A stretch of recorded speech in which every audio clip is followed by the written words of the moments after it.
Amina stood barefoot on her new porch, Texas sunlight warming the wooden steps beneath her feet.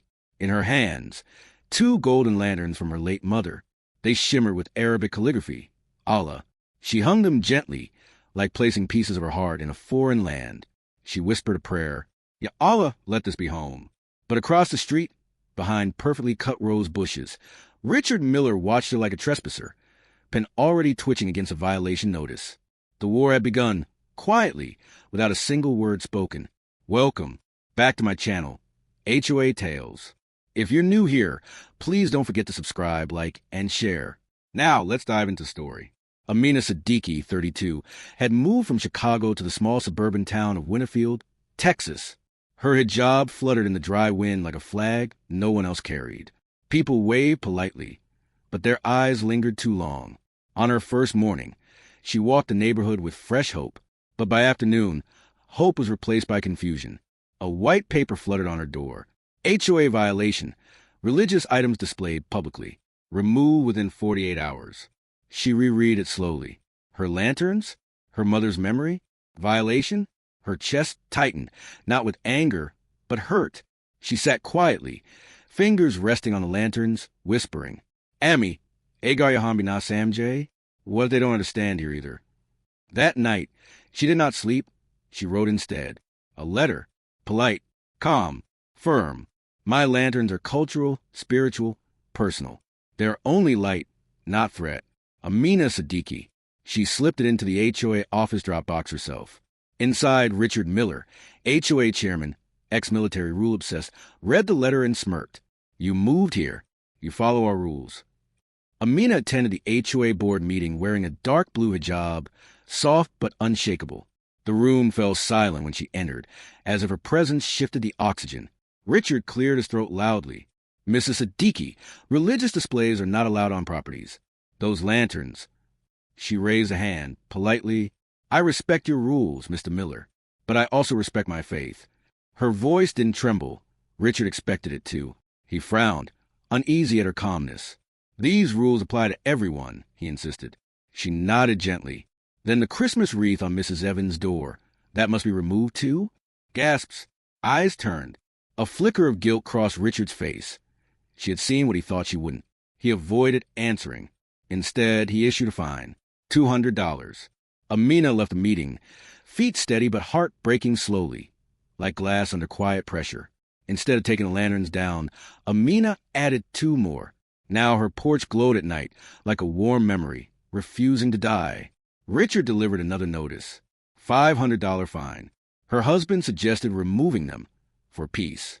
But Amina stared at the lanterns through the living room window, eyes shining. If I remove them today, I will remove myself tomorrow. Her husband bowed his head. He understood. A week later, Amina invited neighbors for tea. She brewed cardamom chai, baked dates stuffed with almonds, and welcomed each person with a smile that felt like home. Maria Lopez, a Christian neighbor, sat across from her. These are beautiful, she said, tracing the gold calligraphy. Amina's eyes softened. They remind me of my mother. She used to say light is faith. It guides, it comforts. Maria's throat tightened. Next morning, Maria placed a cross-shaped wreath outside her door, in solidarity. Then the Jewish family hung a Star David. A Hindu neighbor set deal lamps. Even atheists hung peace symbols. Winterfield Street turned into a rainbow of belief. One woman had sparked it. But Richard didn't see unity. He saw rebellion. Richard called an emergency HOA meeting. The room was full, buzzing with tension.